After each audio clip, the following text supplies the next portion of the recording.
আসসালামু আলাইকুম রহমতুল্লাহি আবরকাতুহ। আজকে শবে বরাত প্রসঙ্গে কিছু আলোচনা করবো ইনশাআল্লাহ। শবে বরাত যখন চলে আসে তখন আমাদের অনেকের মনের মধ্যে অন্তরের মধ্যে কিছু প্রশ্ন উদিত হয় যে শবে বরাত কেন্দ্রিক কি আমল রয়েছে, আমাদের কি করণীয়, কি বর্জনীয়, কোরআন হাদিস কি বলে, এবং আমাদের সমাজে যেই রীতি বা রেওয়াজ চলমান যে আমলগুলো আমরা করে থাকি এগুলো কোরআন হাদিস সমর্থিত কিনা। শুরুতেই আমি শবে বরাত শাব্দিক বিশ্লেষণ করি যে এই শব্দটি হচ্ছে একটি ফার্সি শব্দ, অর্থ হলো রাত বা রজনী। বারাআত এই শব্দটা হচ্ছে আরবি শব্দ, অর্থ হলো মুক্তি, কেটে ফেলা বা কর্তন করা। শবে বরাত এর সমষ্টিগত অর্থ হলো মুক্তির রাত। কেননা রাসূল করিম সাল্লাল্লাহু আলাইহি ওয়াসাল্লামের হাদিস দ্বারা প্রমাণিত যে আল্লাহ তাআলা এই শবে বরাতের রাতে অসংখ্য অগণিত গুনাহগার বান্দাকে তার গুনাহগুলো ক্ষমা করে, আল্লাহ তাআলা তার অসংখ্য অগণিত গুনাহগার বান্দাদেরকে তার গুনাহগুলো ক্ষমা করে পরিপূর্ণ পাক সাফ করে আল্লাহ তাআলা মুক্ত করে দেয়। সুবহানাল্লাহ। এই জন্য এই রাতকে শবে বরাতের রাত বলা হয়, শবে বরাতের রজনী বলা হয়। এই রাতের হাদিসের ভাষা এই রাতের নাম হলো লাইলাতুন নিসফি মিন শাবান, শাবান মাসের অর্ধ রজনী। এ রাতের আরো অনেক নাম রয়েছে। এ রাতকে বলা হয় লাইলাতুল বারাকা, এ রাতের বলা হয় লাইলাতুল মুবারাকা। আমরা যদি কোরআনের মধ্যে ফজিলত খুঁজতে চাই তাহলে সূরাতুদ দুখানের প্রথম নম্বর আয়াত, ইন্না আনজালনাহু ফি লাইলাতিন মুবারাকা, এই মুবারাকাকে কেন্দ্র করে মুফাসসিরগণ দুই ভাগে বিভক্ত হয়েছে। একদল মুফাসসির বলেন মুবারাকা এই শব্দটা আল্লাহ তাআলা ইঙ্গিত করছেন লাইলাতুল কদরের রাতের ব্যাপারে। আর একদল মুফাসসির বলেন না, এই মুবারাকা শব্দটা আল্লাহ তাআলা লাইলাতুন নিসফি মিন শাবান তথা শবে বরাতের রাতকে কেন্দ্র করে আল্লাহ তাআলা ইঙ্গিত করেছেন। কিন্তু প্রসিদ্ধ মত হচ্ছে অধিকাংশ মুফাসসিরগণ বলেছেন যে এই মুবারাকা শব্দটা লাইলাতুল কদরের দিকে ইঙ্গিত করা হয়েছে। এখানে দুইটা মত রয়েছে, ইখতিলাফ রয়েছে, এ ব্যাপারে আমরা যাচ্ছি না। আমরা স্পষ্ট যে বর্ণনা এই রাতের ব্যাপারে লাইলাতুল নিসফি শাবান অর্থাৎ শবে বরাতের রাতের ব্যাপারে সেগুলো আমরা বিশ্লেষণ করব। হাদিসের মধ্যে যদি আমরা আলোকপাত করতে চাই তাহলে হাদিসের মধ্যে রাসূল করিম সাল্লাল্লাহু আলাইহি ওয়াসাল্লাম হাদিস বর্ণনা করছেন। রাসূল বলেন ইন্নাল্লাহা লা ইয়াত্তালিউ ফি লাইলাতিন নিসফি মিন শাবান ফায়াগফিরু লিজামিই খালকিহি ইল্লা মুশরিকিন আও লিমুশাহিদিন।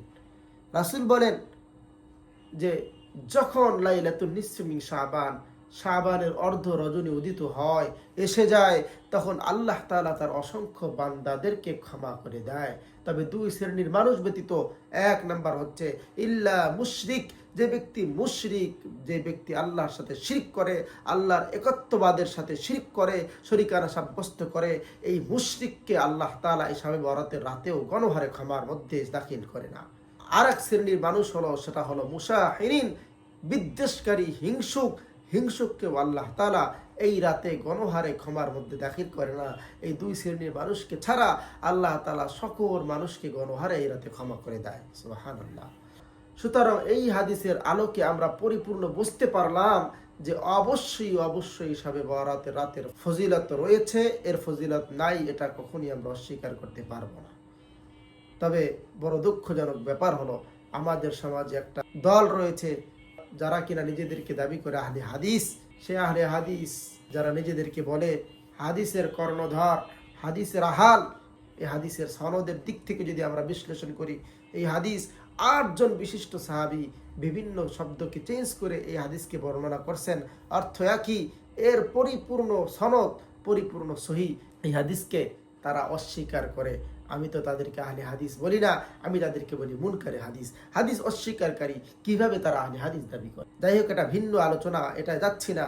আমরা বলতেছিলাম যে এই হাদিসের মাধ্যমে, সহিহ হাদিসের মাধ্যমে আমরা জানতে পেরেছি এই রাতের অপরিসীম গুরুত্ব ফজিলত রয়েছে। তবে এই রাতের কি বিশেষ কোনো আমল রয়েছে কিনা? যেমনটা আমাদের সমাজে যেমন কিছু আমল আমরা করে থাকি স্বাভাবিকভাবে, যেমন তার মধ্যে 1 নম্বর বিষয় হচ্ছে যে সারা বছর জামাতের সাথে আমরা নামাজে শরিক হই না।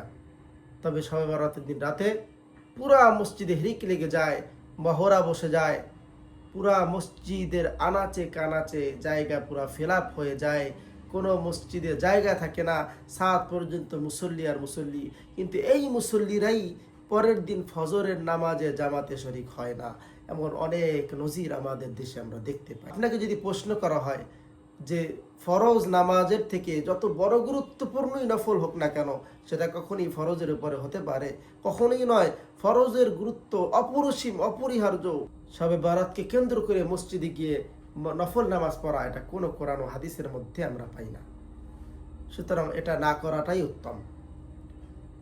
দ্বিতীয় নাম্বার যে আমলটা আমরা করে থাকি সেটা হচ্ছে শবে বরাতকে কেন্দ্র করে আমরা রুটি ও হালুয়া খেয়ে থাকি। রুটি হালুয়া বানাই এবং বাসায় বাসায় রুটি হালুয়া আমরা বিলাই। এই কাজগুলো আমরা করে থাকি। কোনো হাদিস কোরআনের মাধ্যমে এটা প্রমাণিত নয় যে রাসূল কারীম সাল্লাল্লাহু আলাইহি সাল্লাম এই রাতে রুটি ও হালুয়া খেয়েছে।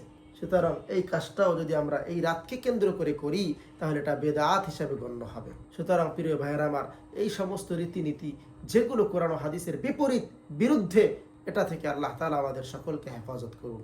তাহলে এই রাতের আমল কি? এই রাতের আমল যদি আমরা খুঁজতে চাই তাহলে বিশেষ কোনো আমল এই রাতের জন্য আমরা পাই না। তবে বিশেষ আমল কি? যে হাদিস বর্ণনা করলাম, সে হাদিসের মধ্যে রাসূল বলছেন যে ইল্লা লি মুশরিকিন আও মুশাহিনিন, মুশরিক এবং মুশাহিন ব্যতীত সবাইকে আল্লাহ মাফ করে। সুতরাং দুইটা আমল হইতে পারে। এক নাম্বার আমল হলো আল্লাহর শরিকানা থেকে, শিরক করা থেকে বেঁচে থাকা।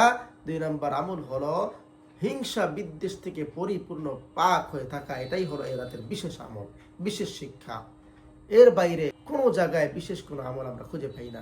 হ্যাঁ, যেহেতু হাদিসের দ্বারা প্রমাণিত হয়েছে এ রাতের অনেক ফজিলত রয়েছে, মাগফিরাতের রাত, এজন্য ক্ষমার জন্য আপনি সারা বছর যেভাবে আল্লাহর কাছে ক্ষমা চান সেভাবে এই রাতেও আল্লাহর কাছে ক্ষমা চাইতে পারেন, তাহলে কোনো সমস্যা নাই।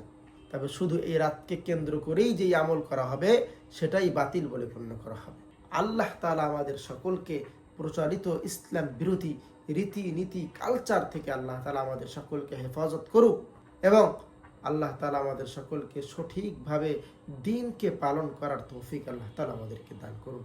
আখির দাওয়ানা আলহামদুলিল্লাহি রাব্বিল আলামিন।